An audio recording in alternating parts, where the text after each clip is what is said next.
Hi everyone, it's Tracy here from Art Fiber Stitch.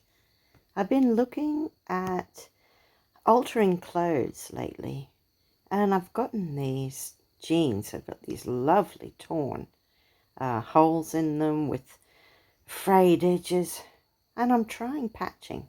See how that one is underneath? This one is over and I've got a different one underneath, and I'm just sort of working on different ideas on what I can do. I'm thinking I'll keep that. I'll keep those frayed bits. You could couch that over on the edge like a vine growing out.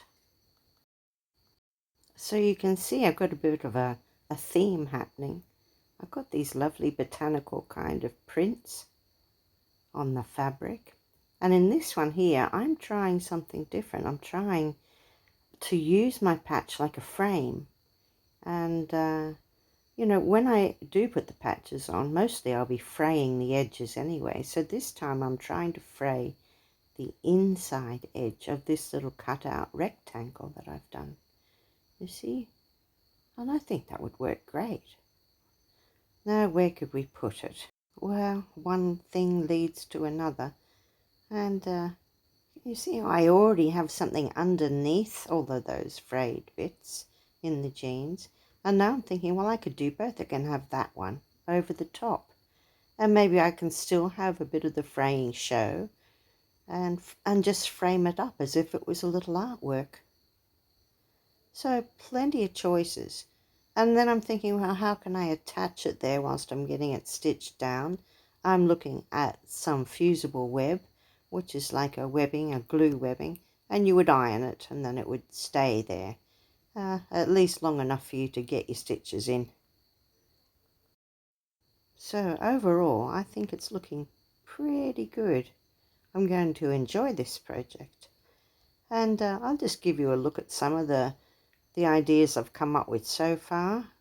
And I think what I'll do is I'll just work on one area and show you a little bit of the ideas that I've come up with. There's plenty to feel inspiration over, and I'm really going to have to pick and choose one, just one for this video, I think. This one. So after I use the iron and the fusible web, I actually used this sewing machine here, and I went around those main patches just to hold them down. And now I'm looking at how we can decorate.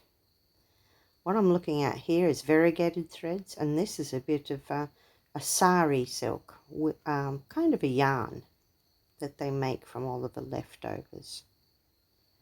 So I really like it. It has quite a few colours in it, but I want some of that flower underneath to show. Can you see?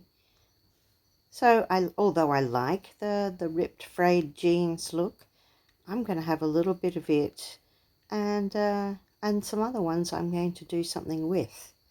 So I'm thinking here I'm going to start with this variegated thread, and I'm just going to wrap it.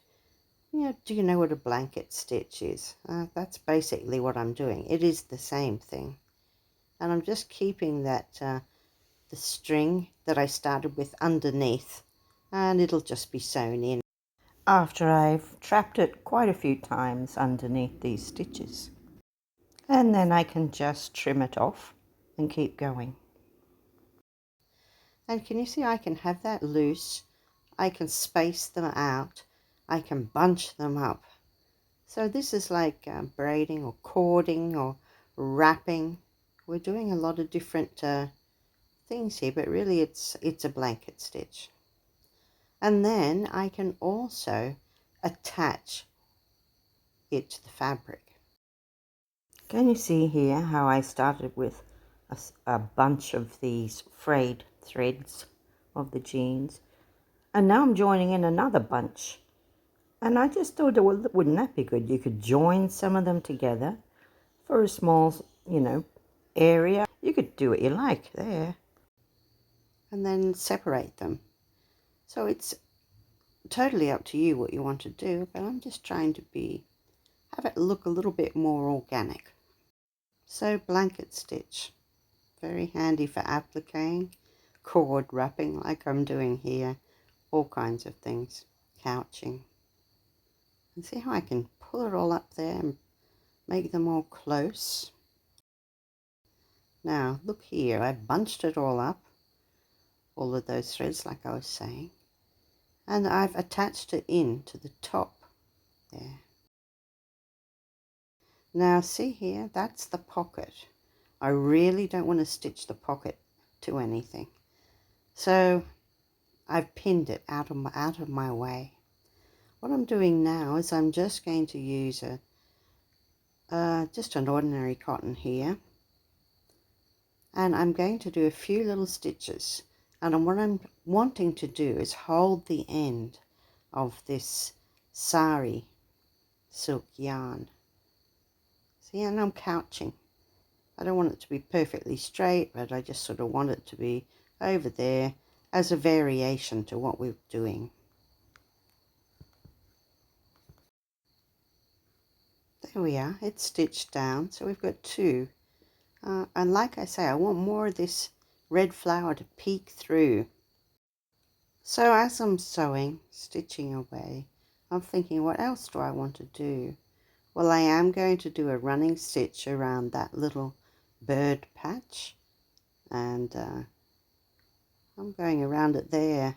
And I will also use that red to do a little bit of running stitch underneath.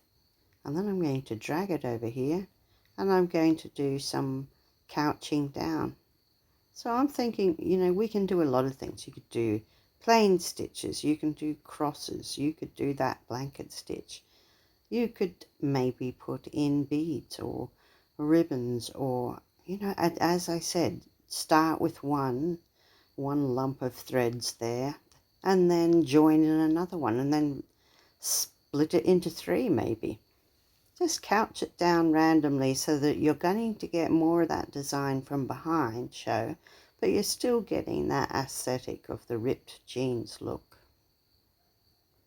You might see here I've also got a nice patch there on the left, and that's a greenery one, and really I'm going to go around it with a green running stitch in a yarn, and I'm also doing a little bit of running stitch, just a few little lines to break it up and make it more part of the jeans.